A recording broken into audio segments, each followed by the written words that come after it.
Au Palais de l'Unité, le pape Léon XIV, devant Paul Biya et tout son gouvernement, la société civile, les diplomates et tous les corps constitués de la République dénoncent toutes les défaillances constatées du régime de 82.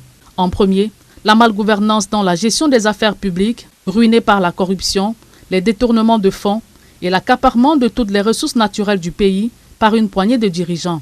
Pour que la paix et la justice s'affirment, il faut en effet briser les chaînes de la corruption qui défigurent l'autorité en la vidant de sa crédibilité. La transparence dans la gestion des ressources publiques et le respect de l'état de droit sont essentiels pour rétablir la confiance. Il est temps d'oser faire un examen de conscience, un essai qualitatif courageux.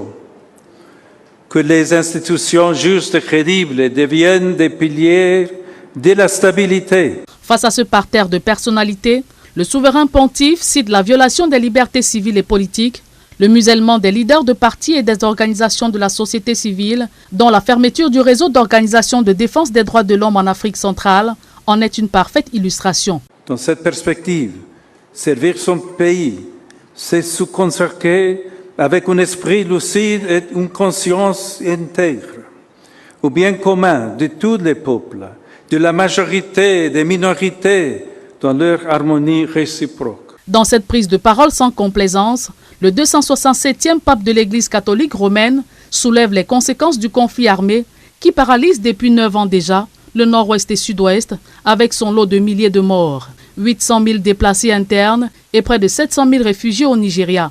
Pour le Saint-Père, le retour à la paix est un impératif catégorique dans ces deux régions.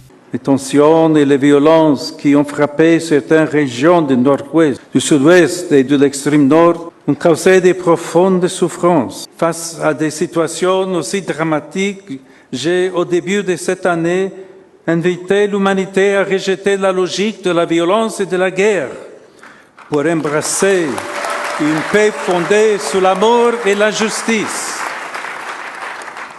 Une paix désarmée, c'est-à-dire qui n'est pas fondée sur la peur, la menace ou les armements, et désarmante, car capable de résoudre les conflits.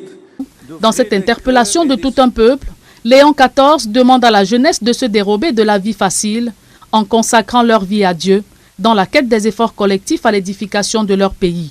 Les Camerounais dans leur ensemble saluent tous la bonne parole de l'homme de Dieu tout en espérant qu'il n'a pas prêché au désert.